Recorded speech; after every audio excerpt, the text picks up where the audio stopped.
Hello friends, today we will discuss about the gluconeogenesis. What is the gluconeogenesis?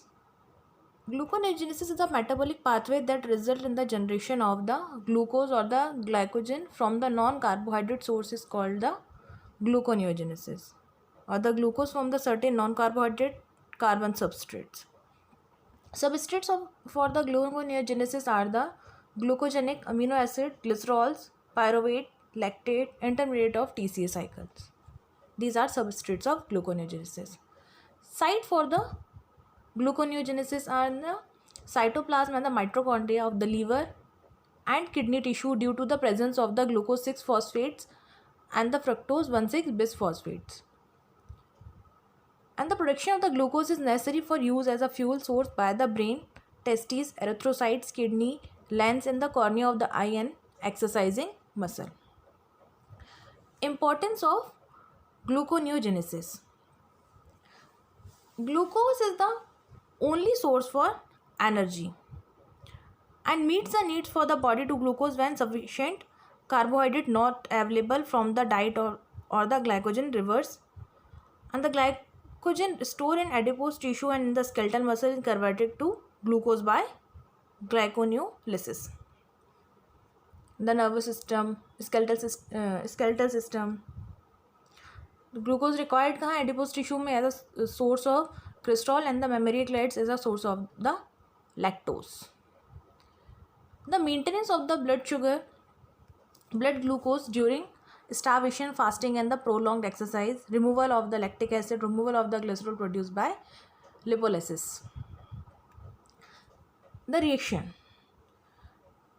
The following new steps bypass these virtually irreversible reaction of glycolysis. The first bypass.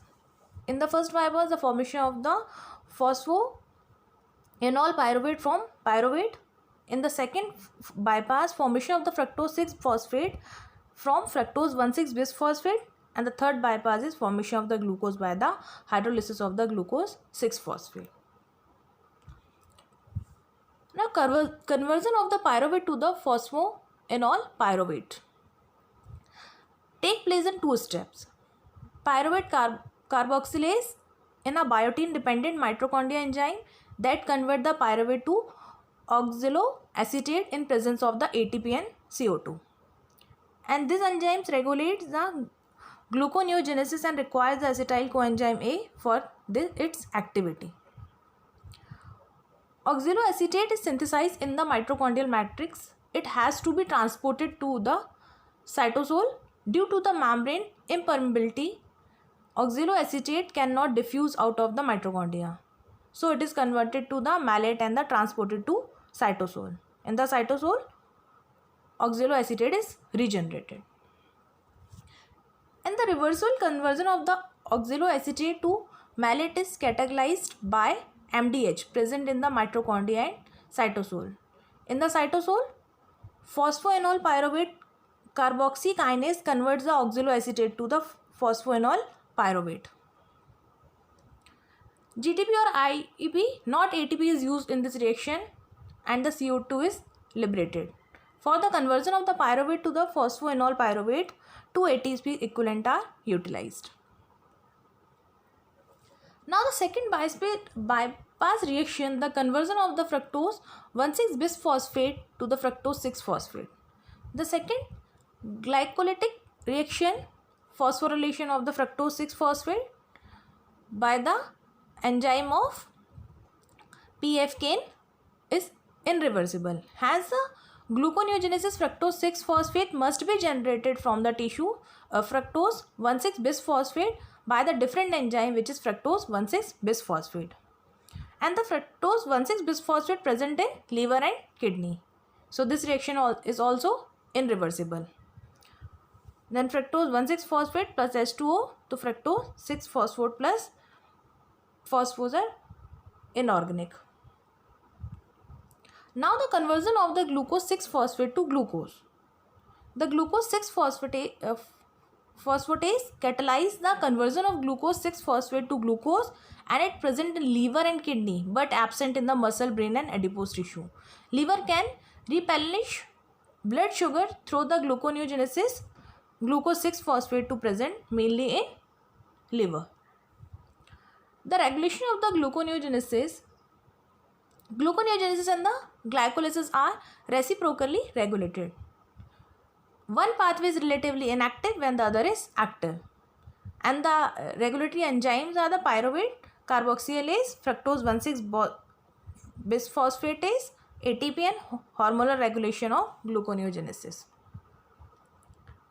You can see in this pathway, the step 1, the conversion of pyruvate to the phosphoenol pyruvate. Pyruvate is carboxylated by the pyruvate carboxylase to the oxaloacetate using the 1 carbon atom and the 1 ATP. And oxaloacetate is decarboxylated and the phosphorylated by the phosphoenol pyruvate carboxykinase, and to the phosphophenol pyruvate using the 1 GTP and by releasing the CO2. Here the decarboxylation derives the reaction, and the phosphorylation generates a high energy bond in the phosphoenol pyruvate. This energy comes from the GTP used. In the step 2, the conversion of the phosphoenol pyruvate to fructose 1,6-bisphosphate. And the step 2-6 are summarized because they correspond precisely in the process of the glycolysis in my previous video, just in the opposite direction. And the intermediate products, 2-phosphoglycerate and the 3-phosphoglycerate and 1,3-bisphosphate and the glyceraldehyde 3-phosphate. Fructose 1,6-phosphate is formed. In this process, the 1 ATP and the 1 NADH plus H plus are consumed, and the individual reaction step can be found here. The glycolysis and gluconeogenesis both involve in the same enzyme, only the direction of reaction is different. Enzyme तो उसके same है, but the reaction का direction है वो different है. Now we come to the step number 7, the dephosphorylation of the fructose 1,6-bisphosphate to the fructose 6-phosphate. The second key enzyme has to dephosphorylate fructose 1,6-bisphosphate. In the gluconeogenesis, the enzyme fructose 1,6-bisphosphatase catalyze and the dephosphorylation of the substrate of fructose 6-phosphate, and thereby the consuming 1 H2O, and in the process of the glycolysis it is the phosphofructokinase 1 that catalyze the phosphorylation. Conversion. In the next step, conversion of the fructose 6-phosphate to glucose 6-phosphate. This step occurs without any use of energy as in glycolysis. In the next step 9, dephosphorylation of glucose 6-phosphate to glucose. In the third and the final key reaction, glucose 6-phosphate to dephosphorylated to glucose consuming 1 H2O, and this reaction is catalyzed by the glucose 6-phosphatase and take place in the endoplasmic reticulum. So now come to the next, the gluconeogenesis from the amino acids. The carbon skeleton of the glucogenic amino acids, all except the leucine and the lysine amino acid, result in the formation of the pyruvate or the intermediates of the citric acid cycle, which ultimately result in the synthesis of glucose. Citric acid cycle in my previous video I already discussed about it. And the alanine to convert to the pyruvate and then glucose. This cycle is continued.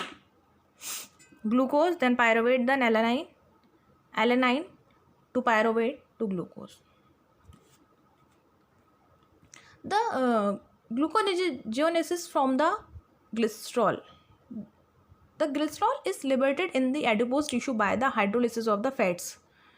The fats is triacyl glycerol. The enzyme glycerokinase found in liver and the kidney, absent in the adipose tissue, activates the glycerol to glycerol 3-phosphate. It is converted to DHAP by glycerol 3-phosphodehydrogenase, and DHAP is an intermediate in glycolysis. See the triglyceride to glycerol, then glycerol to glycerol, phosphate, then DHAP, then glucose, and finally goes to the extrahepatic tissue. Now glyconeogenesis from the propionate, oxidation of the odd chain fatty acids and the breakdown of the some amino acids like methionine yields a 3-carbon propionyl coenzyme. Propionyl coenzyme A carboxylase act as, this is the presence of the ATP and biotin and converts to the methyl minoyl coenzyme A, and which is then converted to the succinyl coenzyme A in the presence of B12, and the succinyl coenzyme A formed from the propionyl coenzyme A enters the gluconeogenesis. Now, gluconeogenesis from the lactate. Any activity involving the muscles require the energy which comes to in the form of the ATP. Once it is converted from the glycogen through the process of the glycolysis and the glycolysis. And when there is a lack of an adequate oxygen supply, typically the result of any intense muscular activity such as the running, energy is released through the anaerobic metabolism. Now the last is the hormonal regulation of the gluconeogenesis. Glucan and the glucocorticoids increase the gluconeogenesis, and they induce the synthesis of the hepatic amino transferase and provide the substrate of the gluconeogenesis. And the insulin and the glucagon are the most important hormones regulating the hepatic gluconeogenesis. They demonstrated antagonistic effect on the blood glucose level. Glucagon is also the polypeptide hormone secreted by the pancreatic alpha cells, and its primary function to prevent the hypoglycemia. If you like my video, please hit the like button. Thank you.